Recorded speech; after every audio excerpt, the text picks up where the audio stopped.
Ini awal-awal saya mulai bisnis tahun 2017, 2018 sudah, 2016 sudah mulai tapi belum terjun langsung ke lapangan.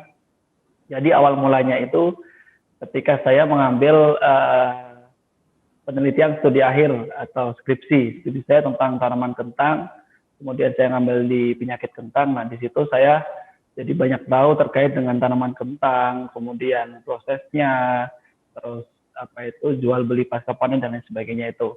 Dari situ saya mulai tertarik di bisnis dunia perkentangan gitu kan. Jadi bisa dikatakan inspirasi bisnis saya waktu di masa kuliah gitu. Jadi ibaratnya ya, ini juga buat motivasi teman-teman anak mahasiswa juga ketika nanti kita penelitian, kemudian cuma dibuat sekedar untuk ujian saja, tapi jadikan itu sebagai inspirasi bisnis kita, seperti itu. Nah, Kak Agus ini kan berarti kan sarjana ya Kak ya. Kenapa kok akhirnya memilih untuk menjadi petani? Istilahnya petani milenial mungkin ya lebih tepatnya. Kenapa sih Kak? Ya, oke. Jadi emang saya dari lahir orang tua saya seorang petani juga, bapak ibu saya seorang petani, kemudian saya dibesarkan di di keluarga petani.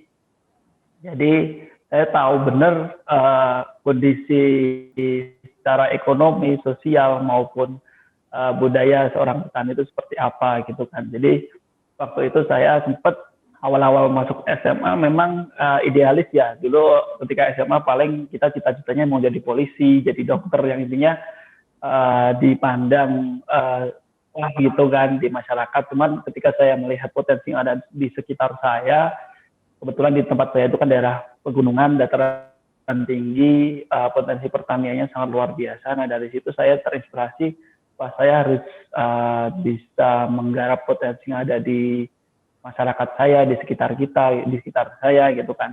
Nah dari situ saya mulai memberanikan untuk istilahnya bilang kepada orang tua bahwasanya saya pengen masuk ke pertanian, kemudian nanti kedepannya saya pengen kembali ke desa, tidak untuk kuliah itu tidak untuk cari pekerjaan atau jadi karyawan, tapi saya pengen balik ke desa. Nah, alhamdulillahnya orang tua saya mendukung sepenuhnya gitu kan.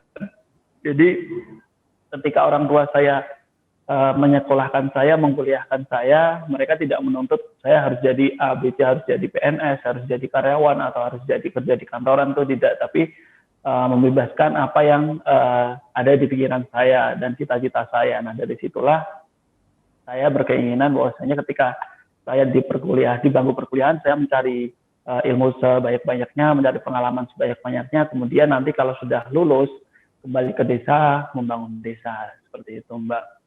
Terima kasih sudah nonton, jangan lupa like, subscribe, dan share ya.